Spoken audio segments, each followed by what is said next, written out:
Asterisk, close your eyes and picture America in the 1920s. Jazz music playing in smoky clubs, people dancing, cities alive with energy. But beneath that glamour, the government had just made a bold decision to ban alcohol completely. They believed that ending alcohol would end crime, poverty, and broken families. Asterisk, but instead, something very different happened. Ordinary citizens turned into secret drinkers. Hidden bars called speakeasies popped up in every city, and behind the scenes, dangerous gangs and the Mafia took control, making billions through illegal bootlegging. Asterisk. This is the story of how one of history's biggest social experiments, alcohol prohibition, changed America forever, and laid the foundation for the drug laws we know today. Asterisk. In 1920, the United States made one of the boldest social experiments in its history. It's the 18th Amendment. It banned the production, sale, and transport of alcohol nationwide. The government promised this would reduce crime, protect families, and create a healthier, more moral society. But the reality turned out to be far different. Instead of disappearing, alcohol simply went underground. Across the nation, speakeasies, secret bars hidden behind closed doors began to flourish. Ordinary Americans, from factory workers to politicians, slipped quietly into these illegal drinking spots. Very quickly, powerful criminal organizations stepped in to control the alcohol trade. Bootlegging, the smuggling of liquor, became one of the most profitable businesses of the era. And with it, figures like Al Capone in Chicago rose to legendary status. Capone and others earned millions supplying illegal liquor, while corruption spread through police forces, courts, and even local governments.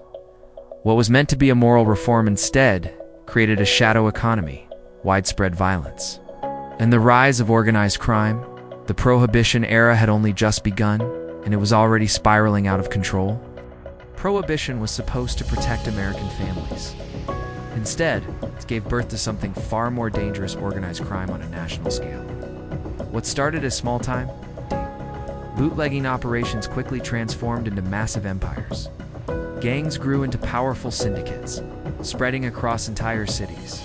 They controlled every step of the trade, from smuggling alcohol across borders to distribution in local bars and secret clubs. Violence became the language of business. Rival gangs fought bloody wars for control. Shootouts in the streets of Chicago and New York shocked the public. Famous mobsters like Al Capone weren't just criminals, they became household names, even symbols of power.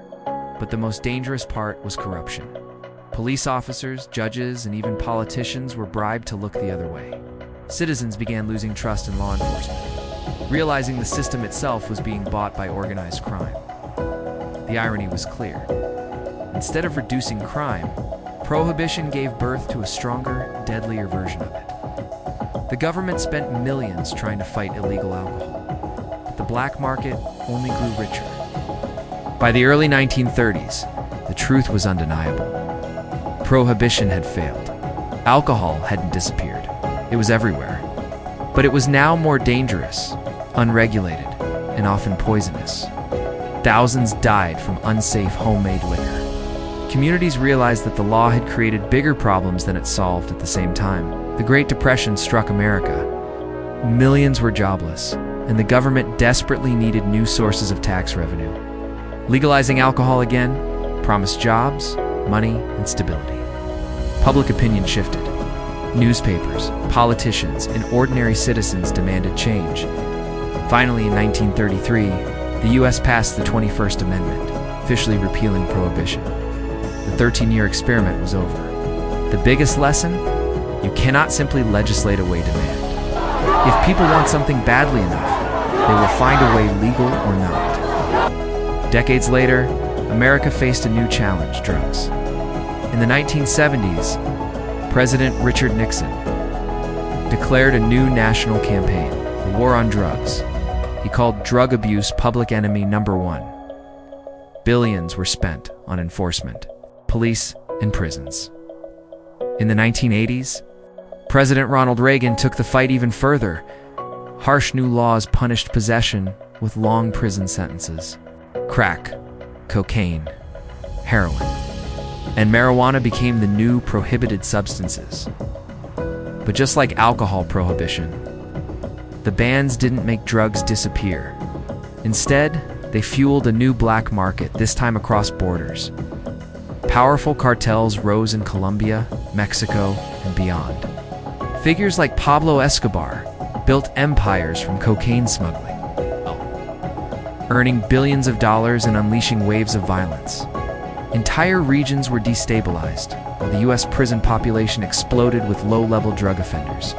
History was repeating itself, only this time on a global scale.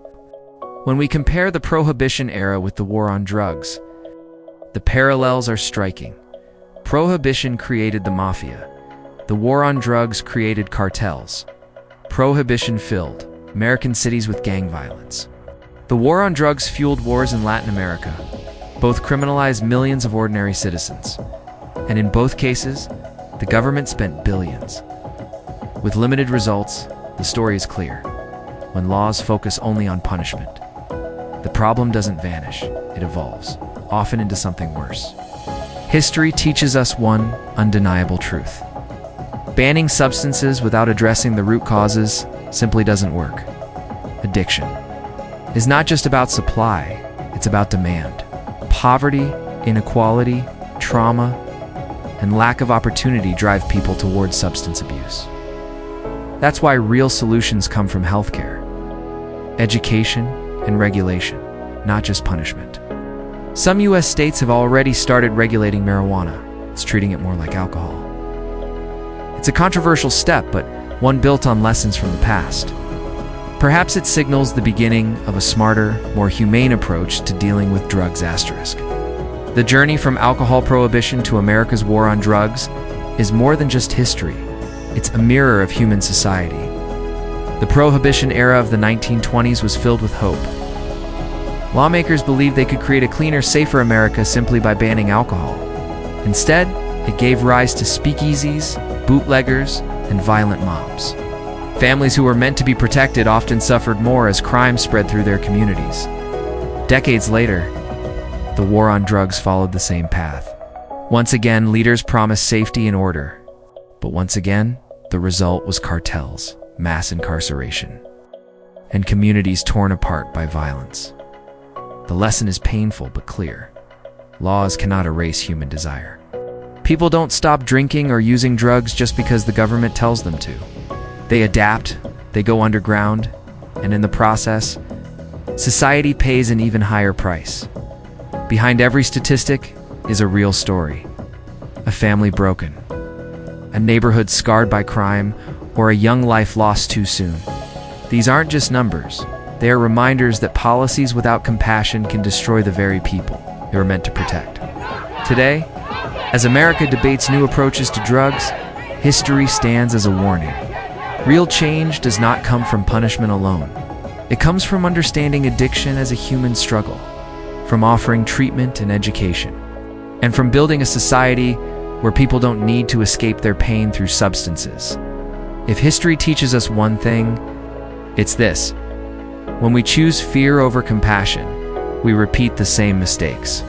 But when we choose empathy, science, and humanity, we create the possibility of a future where these dark chapters never have to be written again.